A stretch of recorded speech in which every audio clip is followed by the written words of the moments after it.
Hello, everyone. Welcome. Welcome to Facilities Management in the Post-Pandemic Era. I'm Ann Cosgrove, the Editor-in-Chief of Facility Executive Magazine, and this webinar is presented by ARC Facilities. Before we get started, I'd like to cover a few housekeeping items. Our speakers will be on video today, so if you'd like to view them along the top of your screen or on the side, you can pull down the gray bar in your window so that they're visible to you. Please note the control panel on your screen. You could submit your questions in the question box there at any time. We will have a Q&A portion after the presentation, so please send in your questions and we will address them at the end. Also, if you at any time experience a technical difficulty or have a non-content related question, you can send a message in that question box and someone on our team will answer you privately. There is an orange arrow on the left side of the control panel. Clicking on that will either expand or collapse it, so please be sure it's expanded so you can access the question box. Also, if you're interested in a continuing education credit, you will receive a certificate of attendance in an email from Facility Executive after this webinar, and you can report that to your association for the credit. Now we'll move along and introduce your speakers, who you'll be seeing on screen. We'll have a nice panel discussion today on the topic. So first we have Dr. Weikal Beauregard, PhD. He's the Global Category Leader for IBM Consulting and Procurement BPO. He's heading IBM's delivery and strategy for facility management, maintenance, repair, and operations for IBM clients around the globe. Also, we have Steve Weikal. He is a lecturer, researcher, and the industry chair of the Real Estate Technology Initiative at the MIT Center for Real Estate. And as an ardent industry advocate and thought leader, he has addressed numerous industry groups, including at NFMT, and he's a board member of multiple real estate technology startups. Also, Suri Suriyakumar is CEO of ARC Facilities, our sponsor today, and he will facilitate our discussion today. Suri is a thought leader who has led technology development in the field of construction documents and information management. And these innovations today are delivering powerful productivity enhancement solutions in the facilities industry. So we look forward to an informative and lively talk today, and of course, your questions at the end. I will hand it over to Suri. Welcome, gentlemen. Thank you, Ann, and welcome everybody. I'm really excited to moderate this roundtable with two prominent thought leaders and speakers in the industry, both Steve and Weikal. Gentlemen, thank you for being with us today. Well, as you know, the subject we are going to talk about today is the post-pandemic operating conditions and how do senior leaders and management teams deal with it in the facilities environment. As you know, the pandemic is pretty much behind us. We are generally in agreement that the pandemic is behind us. COVID is going to hang around in some form or other for a while, but we do know the pandemic is behind us. However, some of the experiences we have had during the pandemic and the changes which happened are likely to stay. So that's the first thing we want to talk about. So three elements commonly talked about. Everybody talks about these three elements. So let's start with the first one, which is, working from home is a very, very commonly talked about subject. So Steve, I'll start with you. What's your take on that? And how do you think that's going to, is it here to stay? How do you think it will evolve, especially as related to the facilities industry? Sure. Thank you for having me, Weikal. Nice to see you again, and I'm delighted to be here and share some of the perspectives we're seeing at MIT from our research. This conversation about post-COVID or the future of work, as we all know, has been percolating ever since the pandemic first dropped on us, and a lot of different discussion about the various models and how it might look. But it is starting to take form. I did notice the data from Castle saying that we thought generally occupancy in office buildings, again, this is just office buildings, but getting up around 40%, but now has eased back a little bit. So I think maybe we're going to have some false starts, a little bit of apprehension, but it seems to us that companies are starting to have enough data to start making decisions about how many days is the right amount of days to be in the office. Which types of jobs need more in office, which types of jobs don't need to be in office, which industries will be different in how they model it, and then from our standpoint, the technology that is enabling us to do that more effectively. I have to say, looking back on the last 2 years, the technology that we had in the moment and kind of stitched together worked pretty darn well. I kept waiting for the whole video network to completely crash given the amount of traffic. But you know, it actually held up pretty darn well. Michael, what was your perspective on it? It seemed to hold up. I can't say it was without its challenges. Having teenagers in the house that are both, in school and then when they're out of school, they're on the computer. So we definitely had to up our bandwidth and pay a bit more every month for that pipeline of data coming into the house. But yeah, overall, I think it held up. I think this question has been on everyone's mind now for 2 years, and we really haven't seen where companies are willing to go forward and make a judgment one way or the other until just recently. And I know I recently had forecasted that it was about 60% where we would see a return to work, right, in some hybrid work environment. I was recently looking up industry research from IDC that supported that. They were at 53% for essential roles, and then another, I think it was 14% for roles that are in ancillary spaces, and that may be utility plants, warehouses, logistics sites, things like that. And so if you look at the total, it's about 60% now that are returning to work in some way, shape, or form. And what we're going to see now is how do we respond to that as an industry? And it's reasonable to expect that you won't see what was happening, let's say what was acceptable in 2018, is acceptable now, right? We have to be far more responsive to those utilization rates and then manage our assets accordingly. Absolutely. This is obviously evolving, and I think it will continue to evolve. As you said, Michael, we are starting to see a little more firmer statistics as to how really companies are thinking about it going forward. So that leads to the next question, Michael, is like, if that is really how it's evolving, what about remote access to workplace information, especially in places like, large facilities, right? In our space, in the industry. Remote access to information everybody's talking about it. That's another common thing I hear all the time. And then it might be just slightly different to people who are actually physically working in the facilities as against management, who needs what? How should senior leaders in our space think about that, Michael? What's your take on that?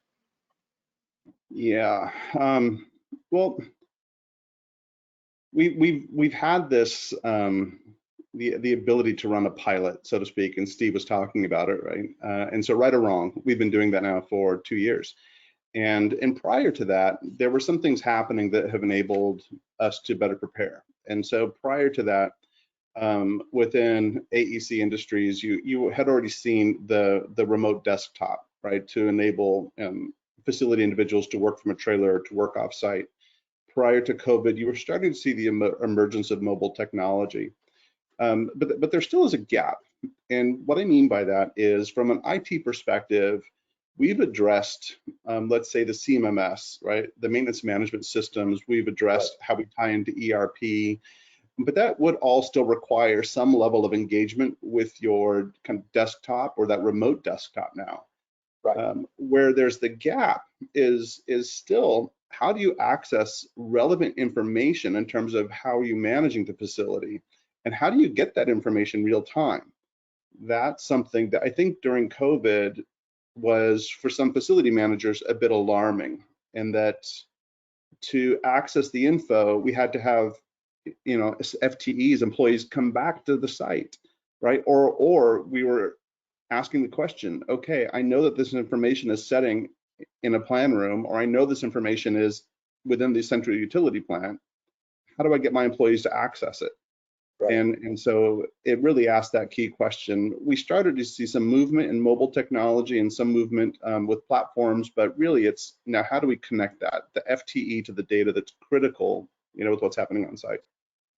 Yeah. So Michael, you were actually saying that existed even prior to COVID. That existed. You could have asked that question, how to access just from the desktop.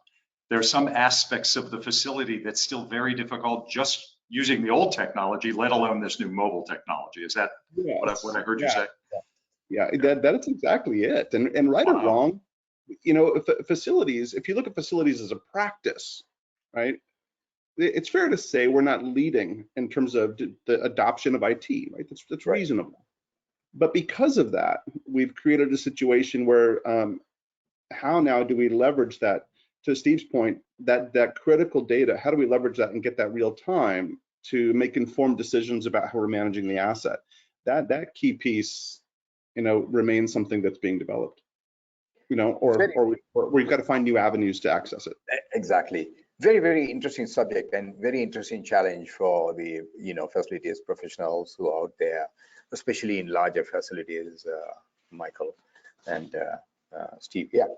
So that leads to another thing, which is starting to evolve now, is labor shortage. Everybody's talking about labor shortage, right? And now not only you have not having access to information, but you're also starting to experience a labor shortage. Now, this is something we commonly spoke about in the facility space, that we just don't have enough technicians trained in the facility space. That's a common cry I hear all the time from senior management. Now we are faced with this labor shortage. How do you think that's going to play out, Steve?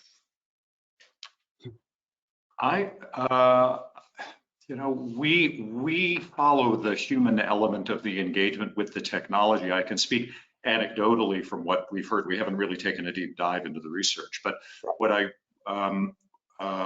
will say is that even in the startup, even with the technology companies, which arguably are the hottest place that everybody wants to go work, they are struggling like crazy to find people who can do the work. So if we're going to find the solutions to solve these problems in the facilities world, we can't even find the people to create the solutions for the facilities world. I will say that everybody knows that it's competitive out there. The industry, one area where we have been active is trying to diversify the industry.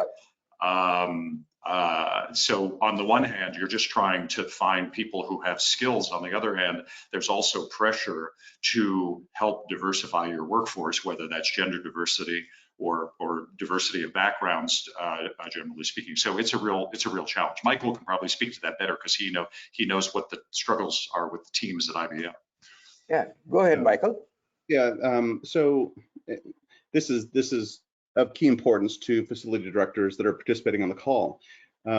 There's not a lot of academic research specific to the pipeline of employees coming in, but there is research. And as early as 2010, Ken Sullivan had a study out of Arizona State University that was tracking our pipeline of industry professionals and facility management. And the data was very clear. It showed that within the next 15 years, we were going to see essentially a cliff, because our employees were generally aging and they would begin to age out right about now.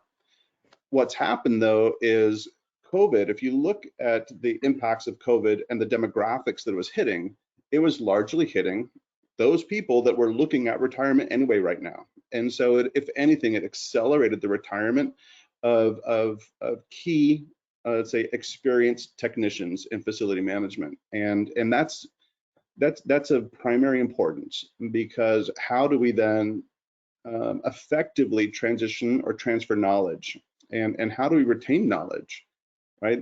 If you think about facilities, a lot of that has to do with clear process and procedures, right? Right. Something else that I look at is what I kind of anecdotally refer to as the Fonzie effect, knowing how to walk up to the piece of equipment, hit it in the right spot, and get it going. Right. Well, when Fonzie retires, how do you transfer something like that, right? And how do you take tribal knowledge and convey it in such a way that a younger generation can utilize it? The other piece, though, Suri, is we don't have an effective pipeline coming in. There are some institutions that are training, but the pipeline coming in will mean this: we have to do more with less. We have to find ways to get greater utilization out of our field technicians and empower them to get more out of their workday.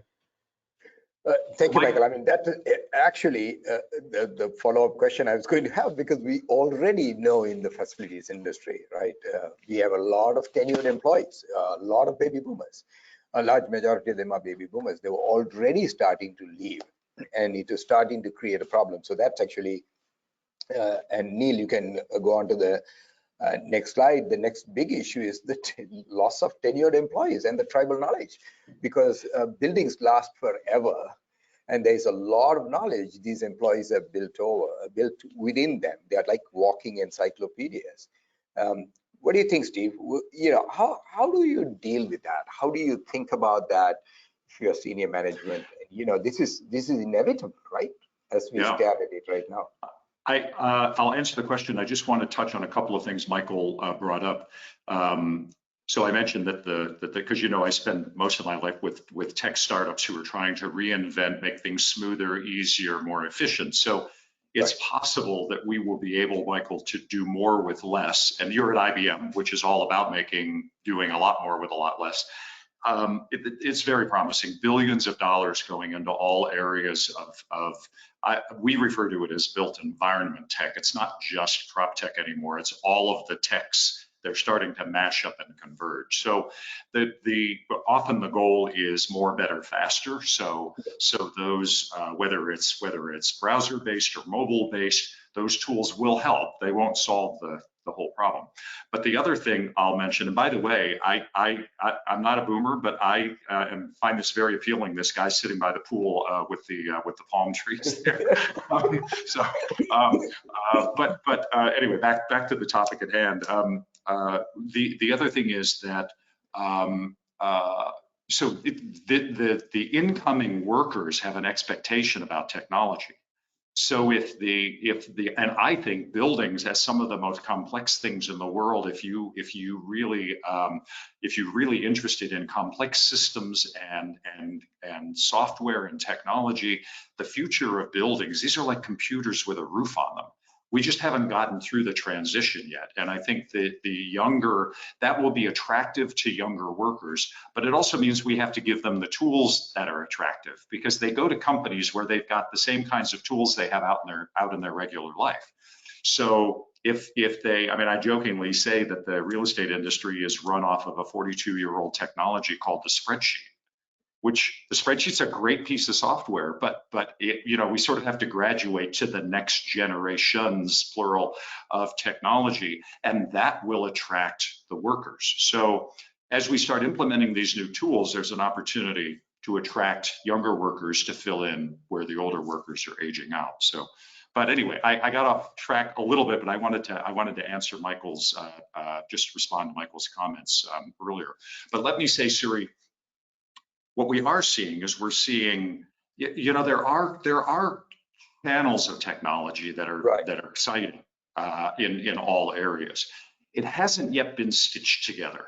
And so whether it's IWMS, BMS, all the different, we use them all. We know they don't play in the sandbox well yet, but they will. But we use them. Yes, it will integrate. It will integrate. There's some promise with. I know those of you who know what digital twin is. We really look at that as a digital integration platform, and I know IBM probably is deep into this. You may not be able to talk about it, Michael, but I have no doubt that's encouraging as a way to plug some of these legacy and new systems together, so that we get a much richer framework to be able to do what we do. Michael, what about digital twin? Do you have a thought, or is it too early? That one for me right now is a bit of a, let's say, contentious question, and that, so my background's architecture. I came out of an architecture program and degreed architect, and so when I think of digital twin, in my mind, I immediately go to BIM, right? And I immediately go to an LOD 400 or greater that I can then leverage through modeling into my facility management to asset management. So in my mind, digital twin is all about AEC, but digital twin, like the term architecture, is being used in a lot of different forms right now, right? And so when we say digital twin, you kind of have to have this asterisk next to it, so we know kind of in what context we're speaking to it. If we're within the context of facility maintenance, facility management, then I look at the digital twin as the overlay of technology that enables someone to really understand the facility, truly understand it, at times to walk it, to experience the space without physically being there, right? And if you can start to answer questions that are posed leveraging the digital twin, well, now it's value add. That's how I see it. Yeah. And that's what the promise is. We're nowhere near getting there. I mean, maybe One Manhattan West, the New Brookfield project, actually has a twin, which is supposed to be pretty jaw-dropping. But to your point, we could then engage with the facilities as a facilities manager, engage with the facility without having to physically be there. Well, Steve, the thing, so we hear terms like this, digital twin, and right, the reaction is usually, well, how do I get there, right? People always want to cut it. How do I do that? And oftentimes within our practice, I find myself expressing some caution here. And I say, you know, we need to walk before we can run. Only the most sophisticated facilities, right? We're talking petrochemicals, semiconductor, high dollar complex facilities are there. And a few of them are really there.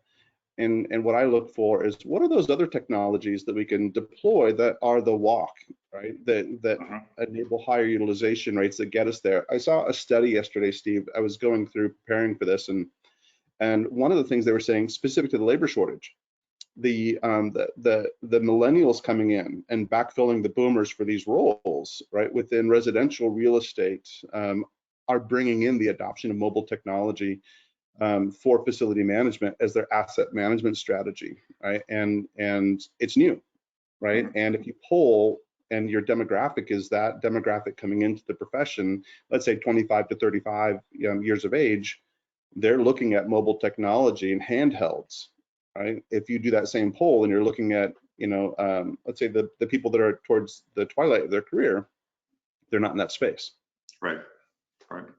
Yeah, and also one of the other things to think about, Steve, is that, like, I agree with Michael. You know, getting to digital twin is an extraordinarily expensive exercise, and it gets outdated fast if you don't stay on top of it. And that's all largely based right now on desktop technology and, you know, heavier computer utilization, not really on mobile technology. So that's completely valid point. Completely valid point that only a few of the biggest companies will be able to spend that kind of money. So we're intrigued by what are the baby step or the intermediate technologies that can be used, and Suri, our facilities is one of those. It's one of those pieces, one of those functions that are going to be able, we think, to plug into the bigger platform when that platform is ready. Right, I agree. I totally agree. So going back, so what do you think do you think business continuity will get affected if we continue to have loss of tenured employees, not enough trained employees, we are short-staffed? What do you think it will do for business continuity, Michael or Steve? I mean, feel free to jump in. Well, so from my perspective, so Steve and I sat in a bit of a different perspective, and so I think we have a good fabric of views on this. As I look, I'm client-facing, and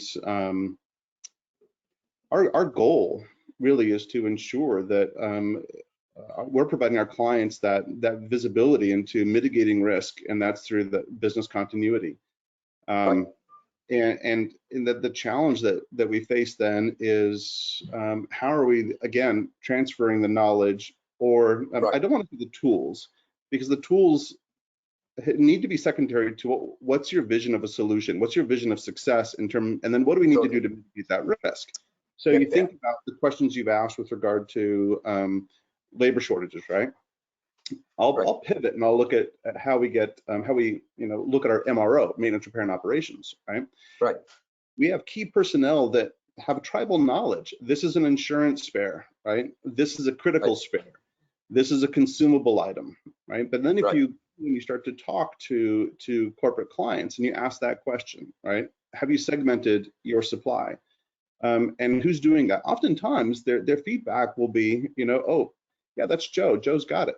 Right? He's been doing this for years. Joe's great. Right. And their risk mitigation strategy is crossing their fingers. And so business continuity, that's we have examples like this throughout our business. Right. But the business continuity is a key piece for us. How do we mitigate risk? And then what does success look like? And what avenues, tools, or solutions we need to put in place, to answer those two questions. Right. I mean, I think, even when we talk to customers, this comes up all the time. Steve, do you have a perspective on that from MIT perspective? Does that cross your bridge, desk all the time? Do people talk about it?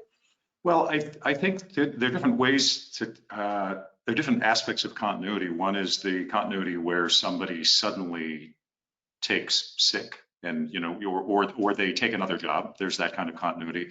There's the continuity where they're retiring, where they're going to retire. So there's sort of the unexpected and then the expected. And then also there's maybe some continuity risk in trying out these new tools too, right? When somebody has a solution and you've identified a problem that's getting solved, and there's some continuity risk with that, at least in the startup world. What if that solution doesn't get another round of funding? Or what if they get in over their head and they've got they're too good, they have too many clients and they don't have enough client service? What if it frankly just doesn't work at all? And that happens too in technology, because there's a lot of trial and error. So these are the different maybe versions of continuity. And on the technology side, I remember early on, people were saying, Steve, I love all those startups you come and lecture to us about, and thousands of them. They're really cool. Can you just get my dashboards to talk to one another? I don't even have that. The last thing I need is another app. And so that's the reality. And I guess I would ask you both about that aspect. Guys, great idea. The last thing I need is another app. I'm just trying to keep the wheels on the bus. Do we struggle against that too? I think we do, but I think part of that is the making of our own demise, in that from an industry, we tend to be technical, right? We tend to be rolling up our sleeves, and we need to think about the financial, and we need to think, how do you monetize continuity? And so if the discussion isn't around, well, I need to make sure my boiler's up and running, right? Because that's not transferable. No one knows what to do with that. But if the discussion is around uptime, right, interruptions to production, service delivery, if you're in let's say the residential market, right, or the real estate development market, that uptime would be continuity within your revenue stream, right? And what happens if, let's say a construction project is delayed because of this, or you have to evacuate tenants because you can't find, let's say, a valve, and oftentimes it comes to that. And so I think for us, it's how do we monetize business continuity, and then within the profession to do a better job about communicating the value prop and putting numbers behind what that risk mitigation looks like. Yeah, Michael, that also leads, you actually briefly touched on this as you're talking and thinking through this, but you touched on this knowledge transfer. So here's a simple example. Let's say we could hire employees, but if you hire employees, how long does it take to, bring them on board, right? I mean, how do you do the knowledge transfer? Now, here's an employee who has walked out, who's been there for 25 years or 30 years, who knows a ton of stuff. Do we take his notebook and give it to him? It's funny, I was talking to somebody from Northern Arizona University the other day, and he laughed and said, well, we do brain scans. So, it's just like, what do you do? I mean, you're an employee who has walked out. He was joking, of course. But the question is, that becomes an issue, isn't it? Knowledge transfer of really getting all this information and putting it in the hands of the new employees. Otherwise, the standard answer is, well, he's going to tail somebody who has been here for a long time, for 4 months, hoping that he'll learn as much as possible before the retirement date comes up. Yeah. Any thoughts on that? For what I'm seeing in terms of clients being able to bring someone on board and then transfer the knowledge, because really there's two different activities. Just to get someone onboarded now is, you're looking at least 90 days, probably closer to 6 months realistically. And then to start to transfer the knowledge in hopes that the source of the knowledge is still there. That oftentimes for facilities takes, it's not measured in weeks, this is measured in years. So I think about like within facility management and the taxonomy, right, down to a UNSBSC code, right? I think I've got 38 commodities that set in my taxonomy. And for facility managers, then you have to have employees that are moving very in an agile way between these taxonomies. And so to get them spun up quickly, yeah, that is a challenge. It takes a long time, but honestly, I look to, you know, Steve's world. Then I would ask him what's happening with VC money, right, for the tools, what's happening with academic research for the people. Yeah, so on the VC side, as I mentioned, billions of dollars going into the space. There is activity in all areas of the business, and there is activity in facilities. It's not what we've seen totally cohesive. There are a couple of companies that have been trying to establish the DNA of a building. Could you map the genomic code of the building, which again it's sort of manifesting itself in this conversation about the digital twin. But let's forget digital twin for a while because there's a lot of hype around it. Some attempt to have a repository for this information so that there is a DNA and it has been mapped, and so that you're not totally stranded. You said the brain scan, that's probably a good idea. Of course, that all works only if the human enters the data into the system or somehow is forced to enter the data into the system. And but I can't say that there are any kind of notable ones. One area where there has been a fair amount of activity, and it was early on in this prop tech revolution when it started happening 8 or 10 years ago, was on energy management and energy efficiency. Right. And I think partly that was on the operational side, that was because they could show an ROI in 45 days, 60 days, 90 days on energy. They could either put the hardware in or adapt the software and say, hey, we've got case studies that prove I will make you money in X number of months, you'll get a payback. Right. Right. And so those have been successful. But in some of the other areas, I mean, Suri, tell me, with ARC facilities, once the app is up and running, how do you make sure that the users use it, that the employees use it? Especially the ones who are the ones that are used to going to the map room, because they know right where that roll is on the 4th shelf on the, up here. Exactly. So how do you get them to use it's interesting thing, Steve, because we just had this conversation a couple of times this week with 2 customers, and the answer is the same. Well, the tenured employees don't want to use it. They're like, I know it already, so why bother, pull out the app? So he's not interested in doing that. He just moves on with whatever work he has, and he does the usual thing he does, unless he bumps into something that, I'm not too sure about the, let's say, a particular date with regard to warranty expiration or something like that, or some technical detail. Otherwise, largely they're walking encyclopedias. They continue to do the work. But the new ones always seem to be second nature to pull out the phone and swipe through and find the information. So that gap is there, and it's understandable because we have baby boomers on the one hand and then the millennials. So this jump is going to happen.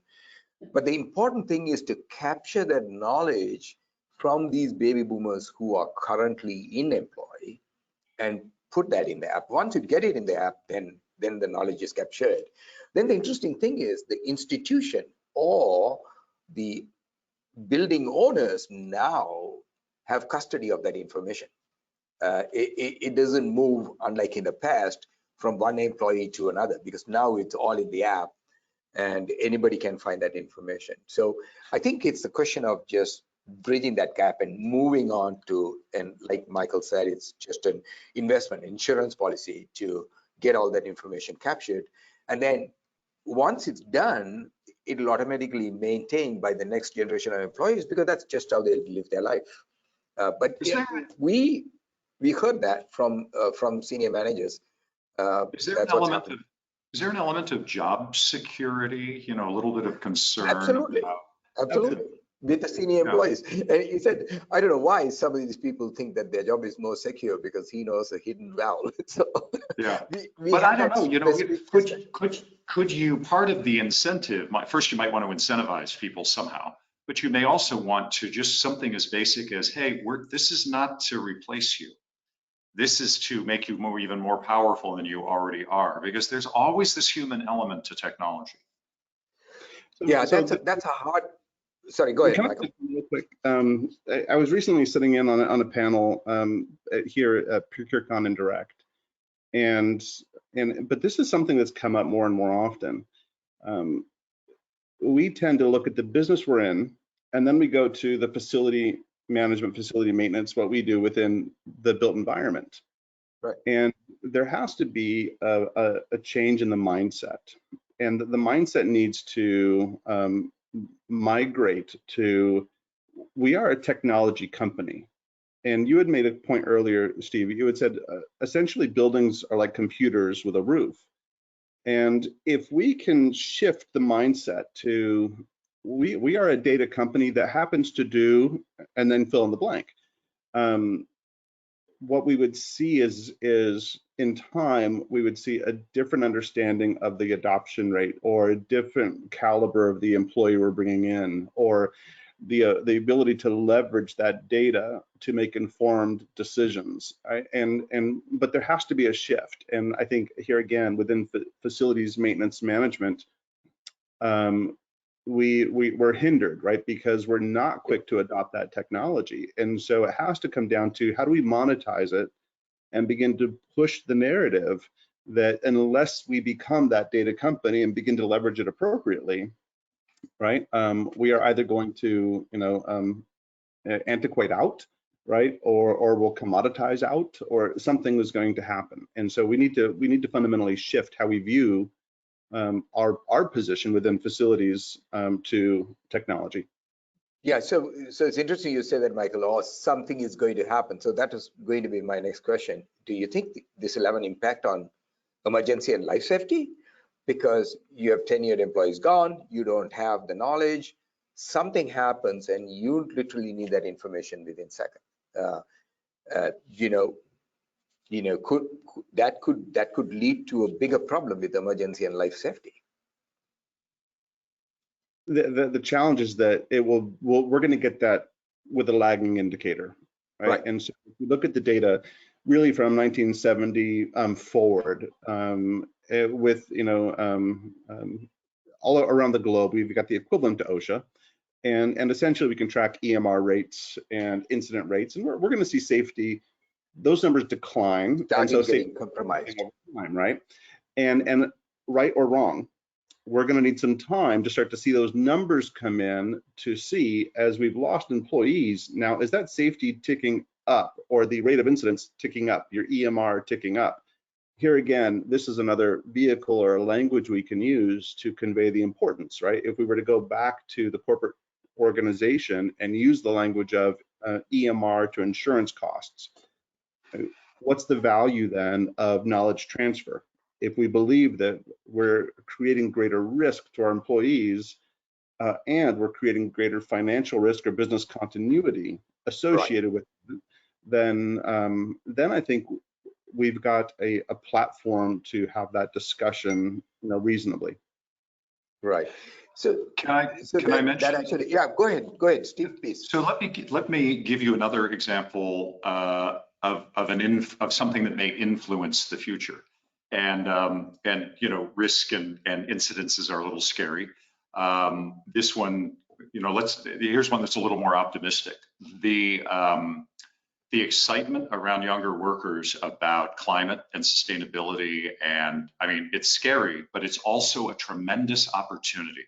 There's a technology aspect to it, but there are, we know that the built environment, that number that gets thrown around, roughly 40% contributing to carbon output, there's a tremendous opportunity. And for anybody who is passionate about climate and sustainability and the future, and then you get to work with these assets that are some of the biggest assets, most complex assets in the world, that starts to be very appealing. And we start offering the latest, coolest technology. That starts to become very appealing to a certain portion of the workforce. Yes, that's something that I do see. It's a groundswell, Steve. And if I can go back, this is what's interesting from an HR perspective. If I can go back to a recent college graduate and talk to, for instance, how we're offsetting our carbon footprint because we're reducing drive time, right? And what technologies we're deploying to reduce drive time that influences our carbon footprint, right? It's an anecdotal conversation, but when you're recruiting and you're on college campuses, that sells. That's what they want to hear. What are you doing to either ESG, right, or diversity, equity, inclusion? Those things are driving, and they're driving the discussion to bring in to the pipeline. And so we've got to ask, what are we doing in that space? And specifically, right, I would ask, how are we utilizing technology to make those changes in terms of how we're operating that can then translate to, green initiatives or what have you. Interesting. All very, very interesting subjects. So in the interest of time, let's keep moving on. One of the other things which I wanted to touch base and talk about is that the mobile technologies. Building operators are notorious for holding on to information on paper. I literally walk into any building. 9 out of 10 times if I walk into a building, they have some form of paper still in their document storage room. In fact, most building operators still have document storage rooms. And the few who have digitized it, is sitting on desktops. So how do facility leaders think about the mobile technology, and how important it is to move to a mobile technology to just address many of the things we just talked about? Michael, what's your thought on that? Right or wrong, we're in a profession that's in the field, and right. And so to have a discussion about utilization rates and not involve mobile technology is, I could spend better calories elsewhere. But I think that we're starting to see it, right? The data I was referencing earlier, there's right. a greater adoption. I was on a team supporting a client years ago, 2000, and I'm going to date myself, but it was about 2004. And at the time, we were asking a question: how can we use the BlackBerry to tie into our CMMS that would give us a bill of materials or that would give us processes? And this was a client that was high dollar infrastructure, very complex. Right. And today, today we're there, right? The question is, how much capital are we going to push to get there, right? To adopt that. Do we have the personnel to adopt it? But right. But any way you look at it, Suri, if you're having a discussion about utilization rates within facility maintenance management, and it doesn't involve mobile technology, then I think that you're not hitting the mark. Yeah, I agree. Steve, do you have a perspective on that? Yeah, we hit on a couple of, I think a couple of the big ideas on this. Mobile is doing more with less. They need to operate the way we order food, the way we order Ubers, the way we book flights. The expectation and this is not generational. Yes, the younger workers have an expectation that that's just how we do things, and then they're kind of surprised when they get to the real estate industry and they find out we don't necessarily. But all age groups, I mean, the three of us who are in a different demographic, we all have gotten used to ordering through Amazon and doing everything so seamlessly through this thing. And I want my job to be like that too. So there's the expectation of the workers. There's this push to do more with less because of the overall the shrinking workforce, the people who are aging out. We need those tools. And then now we've shown during COVID that it was happening before COVID. We all know that there was kind of a breaking up of we were heading toward remote work anyway. I mean, remember when telecommuting was the thing? Yes, exactly. And we actually got telecommuting after all these years. We got telecommuting, except it's called Zoom. Finally. Yeah, finally. And it took a pandemic, sadly. So I think it's inevitable, and it got accelerated. And boy, we better get on board with some element of mobile, because otherwise the other industries are going to just pass us by, and it would be unfortunate, wouldn't it? So there's not. I complete. Real quick. you will hear more about IoT. And when we reach a space, we're not there right now, but when we reach a space where we truly are 5G and we have the chips to support it, right? That's another caveat. Right. But when we get there, what you're going to see is companies are going to look for the synapse between where the information is at to when it's usable, right? There's a synapse there that we need to address, and mobile technology has truncated that, and that's key. And we are going to see movement faster within facility maintenance management specific to things like IoT and the ability for our assets to communicate with a server. We want that to push to a mobile technology, and that reduces the synapse. And that's the space that our facility directors and technicians need to be in. Yeah, I completely agree, Michael. I think such an important point, we miss that, because what happens typically in facilities is there's such a huge gap with how we live our lives today. Steve, to your point, right? We order our food, get our boarding passes, travel arrangement, you name it. I mean, this has become our lifeline, right? We just live off the mobile phone most of the time. But when he gets to work on a facility technician and you ask him whether he has an app to use it, and his sense is like, what are you talking about? I just still, either I know it or, we just have to go to the document storage room. So I think it's going to change. It has to change. And I completely agree with you, Michael, because now with the impact of IoTs, if we, like you said, if we get all the chips in time and, get all these things going in the right direction, we want to be able to, operate all those devices efficiently. And the only way you can do that synapse is going to come through mobile. I completely agree. So before we close, let's talk of, sorry, go ahead. Go ahead, Michael. There's a point with that. If you look at the compounded annual growth rate of facility maintenance, right, IFM, it's projected to, and what's interesting here is more and more, you will not see where companies are self-performing. And so the person that comes on site may be different every time. Right. And so how does a company quickly convey, this is my facility, this is what we need to have serviced, this is the history of that asset. Right. The ability to convey that to someone who may not have entered your site before becomes critical. And so companies need to start thinking in this mindset that if they want to move, and this space will shift, it'll shift to more of outsourced work. How do you take that information, put it in a mobile format, get it where it needs to be to this technician that is new in the profession, has never seen your facility? Yeah, and it resonates so much with what we've been hearing, Michael. We go to college customers where they have actually either lost employees or laid off employees or have loss of staff, and now they are outsourcing everything. So even simple thing, hospitals, inspection of 5,000 smoke detectors, they don't do it in-house anymore. It's always outsourced.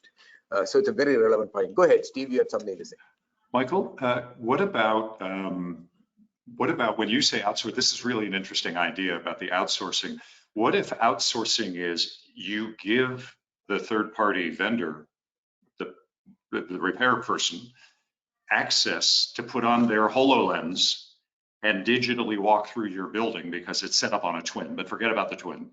They now can go in and service that air handler because they walk on site, they put on the HoloLens, they log in on a guest login, it tells them where to walk in the building. I mean, this could happen through our facilities as well.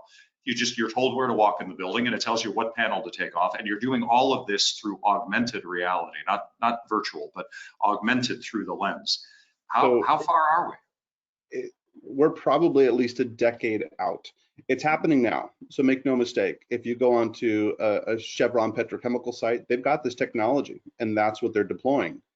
But again, we walk before we can run. And so then it becomes, I'm not, as much as I would like to see the adoption of that technology, let's say for construction projects, to be able to walk a construction site, right, through an AI environment, fantastic, right? But where are we at really? And I think where the rubber hits the road right now is in that mobile technology, not the capital investment for the AI, but what can we do that's reasonable? And more, right or wrong, we tend to not have a capital budget or an OpEx budget that's going to take us to, the next where we want to go.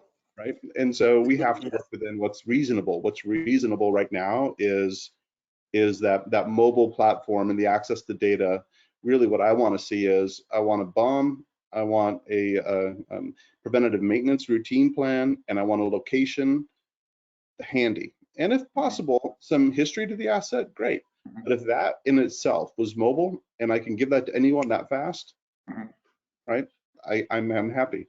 And some intelligence, even if it's mild AI and it's mild IoT, that will continue to evolve and get more and more powerful. Exactly. Okay, gentlemen, this is so interesting and obviously, thought-provoking. Before we jump into questions, one last thing I would want you to touch on is what about the operating cost? How is it going to impact the operating cost? Michael, I know you talk about it quite frequently, because one of the things which I hear from people is that that's not money we spent before, because they never allocated any money. You actually touched on it already. So now you're asking them to spend some money. Granted, it's lot less than what they spend on landscaping or cleaning, but still, it's money they didn't spend before. How do facility managers think about that? Going up and getting the budget approval, etc. The perspective has to be really twofold. You've got a Capex budgeting cycle and an OpEx budgeting cycle, and we've been over the last decade, we've made huge advancements in terms of understanding what we can depreciate, what we should push to capital, and what we should push to OpEx. The other piece of it is the mindset has to be long-term, and that, again, the business continuity. And so, not only working to understand what the internal rate of return is, but then taking the NPV of that and saying, if I make this change now, and if I forecast that over a 10-year horizon, this is what's happening to that money. This is how it compounds. That's the discussion that we need to have. And right or wrong, more so within facilities, the discussion is within a 12-month period usually, right? What do I have to spend this year and how am I going to allocate it? The mindset, if we're going to address the personnel shortage, if we're going to be able to adopt new technologies, that's the change again in mindset that we have to have. Shifted mindset. Are we leveraging the vehicle? Agreed. Before we take questions, Steve, any last thoughts from you?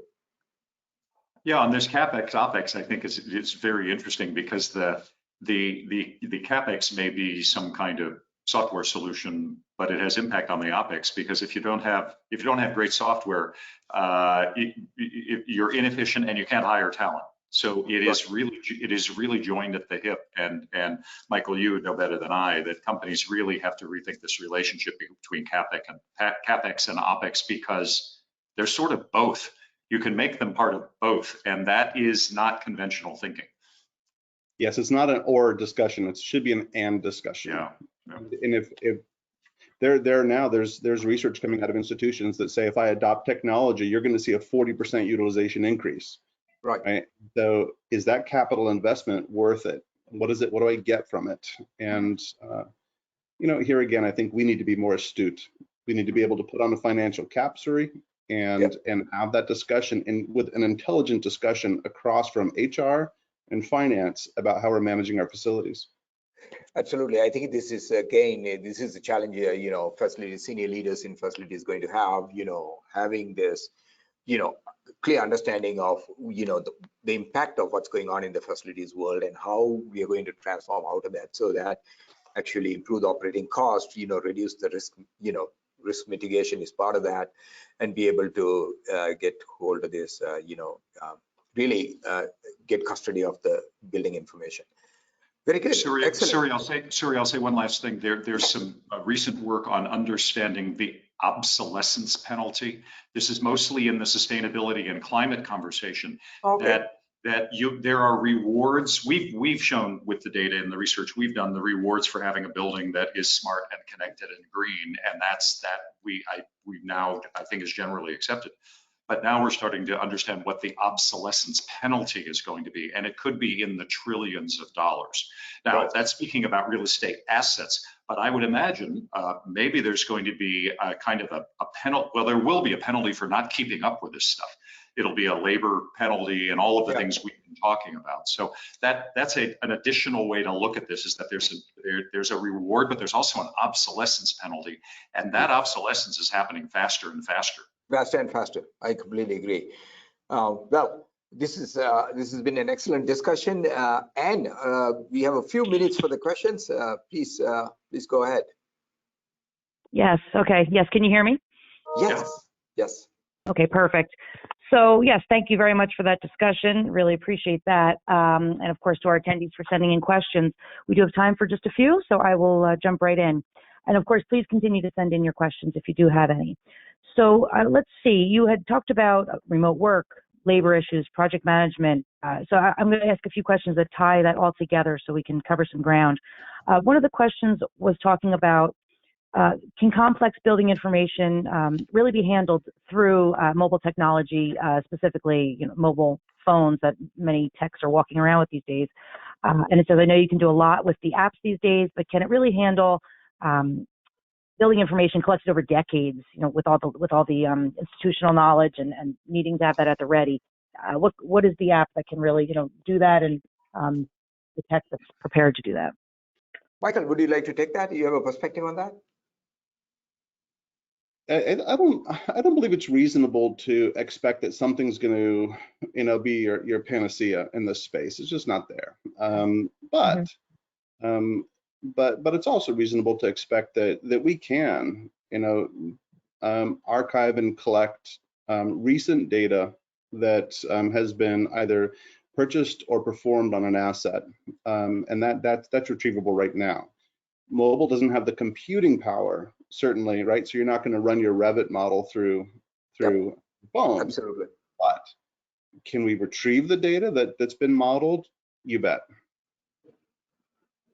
There you go, Ann. Okay, so okay. Go ahead, Ann. Go ahead. Okay, thank you.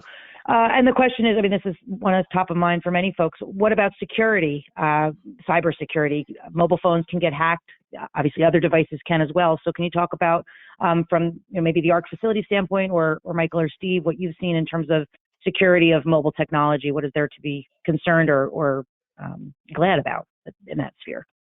Steve, what are you hearing? Well, I certainly wonder. And this would be a question for somebody who heads IT or digital security. Just the idea of bring your own device. When companies started allowing me to use my own phone for company business, right, that's going to keep you awake at night. And then add to it now, as a result of the pandemic, you've got people working in their living rooms, and they're in WeWorks out in the suburbs, and they're in, I don't know, Bermuda. This has got to be something that really keeps people at night. I don't have an answer on this, but I really would like to know how this is going to turn out. It's the feed of information. So at this point in time, we're not looking. Michael, we can't hear you. Oh. I can hear Yep, I can hear you. Yep, go ahead. It's the feed of information. And so I'm looking to push information to a tech. I'm not interested right now in the tech feeding back information through that mobile device, right? And so, and that becomes the key. If we're actually, if it's a two-way dialogue, it becomes more problematic. But again, walk before we can run. If I can push data out to the tech, have we made a gain? I think that we have. And then the security piece, would come later. But to your point, Steve, I'm not IT, so I'm well out of my bandwidth here. Yeah, and I think the security question is commonly asked by almost every director, senior management company, and the answer is security will always be a challenge, ongoing challenge, and it's always also addressed, and newer solutions come up with, whether it's in the banking or biometrics or dual factor authentication, they keep improving the security, and it's a constant challenge, and it's no different to what we experience either in the financial sector or in the healthcare sector. I think it's an ongoing thing, and as challenges become greater, and I think so will the solutions be. We can go on to the next question, Ann. Okay, thank you. I do want to really just have a few minutes, and I thank everyone for their questions. I do want to touch on the the retirement aspect of, because that is so specific, or at least relevant to facility management these days. And so we talked about retirement, the younger generation coming on, and that institutional knowledge. So the question here, and I'll paraphrase as well, is we have some tenured staff that has been here for decades retiring. How do you suggest to give existing staff the access to information to do their job? And here we're talking about technology a lot. So can you talk about how technology can help that, maybe ways you've seen that work as we go through this transition in the FM space? Michael, you want to take that?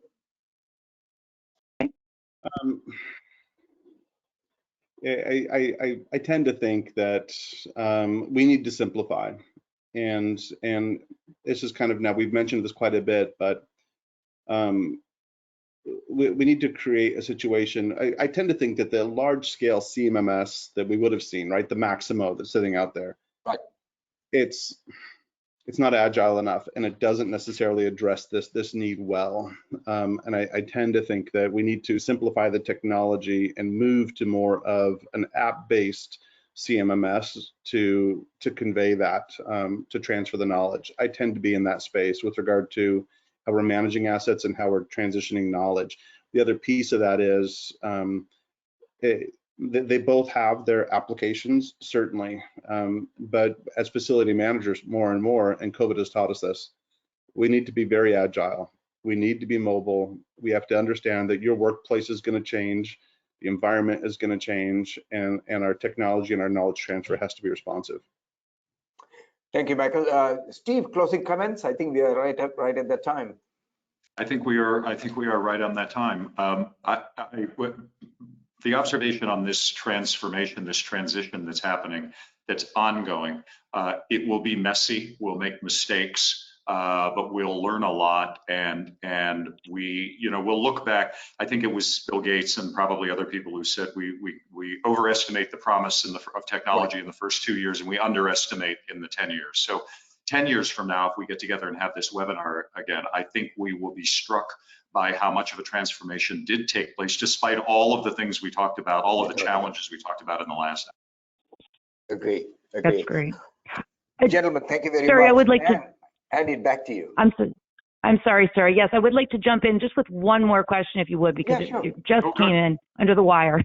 And this question is, what would be the first step to e-organizing the whole room full of paper data? So I suppose that person may be looking at what you just put up on your slide there and wondering, based on this whole conversation we're having, can you kind of wrap up with that? Maybe what the first step would be to reorganizing that situation in a facility? Yeah, thank you. I can take that. We talk about that all the time with our customers. The first step is to really get your arms around all of the building information you have. I mean, obviously, whether you have archival OS bills or architectural, mechanicals, electricals, typically in a campus or a large building, they're spread all over the place. Some of them are in desktops, some of them are in hard drives. Believe it or not, some people even have microfiche still, depending on how old the building are. I mean, you're talking to some college campuses who are nearly 100+ years old, and I'm sure, Steve, you know a few things about that, being in the MIT campus. So, yes. The documents all over. Important thing is to put your arm around all of the documents and create one master set of documents, or one source of truth, so to speak, for the building, and keep that updated. I mean, it's so important because, like, I was just talking to hospitals. Every year they have about 50 or 100 new projects going on, meaning expansions, renovations, retrofits. And where do these documents go? They get done and they show up in another disk or another desktop, and it sits there. Nobody takes the time to integrate that and put it in one master set, and then have a single source of truth accessible. Once you establish that, getting access to that is the easiest thing, because previously there was a question of, is mobile technology capable of doing that? Now, mobile technology may not be capable of, like Michael said, processing very large files. But if you have all the information centralized on a single platform in a cloud, accessing that can easily be done. So it'd be like carrying a plan room in your pocket if you actually have it accessible through the mobile device. And can I make a quick closing comment? Sure. Facility management, and for facility directors, you have a once in a generational opportunity here. And that is, if you expect to do business as usual post-pandemic, you're missing that opportunity. You can use the data, you can use the changes and the willingness to adapt to change now to make those asks that you need to ask, or to effectively change and influence how you're managing your facility, your real estate footprint. And I would urge you, look to take advantage of that opportunity. If you go back to the way you were doing it pre-pandemic, you've missed the opportunity. Take advantage of it. Agree. Great Good point. Michael. Great Thank point. you so much. All right. Thank you. Well, that's All right. it. Thank you so much, gentlemen. Appreciate it. Thank you, All right. everybody. Good to see you. Thank you, Michael. Thank you, Steve. Okay, Good great discussion. conversation. Thank you. Bye-bye. And I'd welcome everyone to look on the screen here. You can get a demo. You can request a demo from ARC Facilities if you're interested in learning how to digitize your files, your building plans, and beyond. Again, I want to thank our presenters today, ARC Facilities, for sponsoring the webinar, and to our audience for attending and your questions. A recording from today's session will be made available on our magazine's website. That's facilityexecutive.com, and also at ARC's website, and that's ARC Facilities, arcfacilities.com. Thank you, everyone. Have a great afternoon.